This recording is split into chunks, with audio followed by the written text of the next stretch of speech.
sa lahat. Ito na yung ano guys, oh, yung ginawa naming 25 na culvert standard siya guys. Itong price niya, yung lagyan ng Mr. Ko. Standard na culvert 25 guys.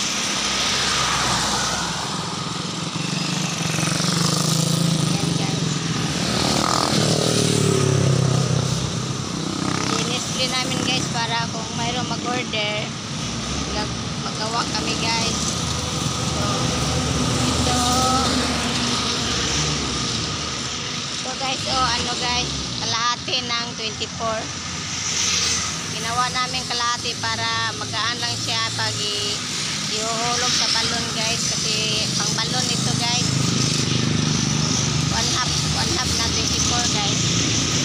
One half siya para magaan lang iuhulog sa balon, at saka yung mayroong mag-order lagay ng ano, kahit saan. Ito guys. Mga sample ito guys, para kung may mag-order, muli kami na pangbili ng materialis guys. Dragon na simento guys, precast, panglagay ng terrace, balkon, side. Ito yung anak buhay namin guys, mag-asawa. Mabigat na trabaho, okay lang basta mayroong trabaho. Kami lang dalawa ng asawa ko magkatrabaho guys, kasi wala kaming tauhan. Mahal yung pang sahod ngayon. Wala kami pang pera.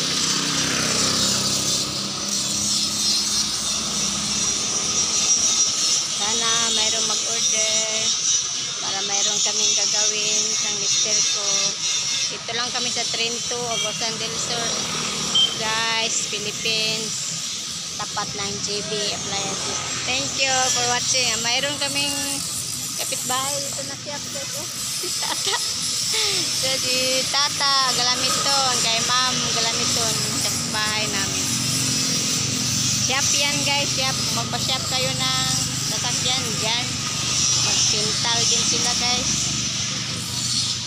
Dito kami sa looban guys. Dito kami sa looban guys. Thank you for watching. Please follow, like, and share. Bye, mga ma'am, sir. Thank you.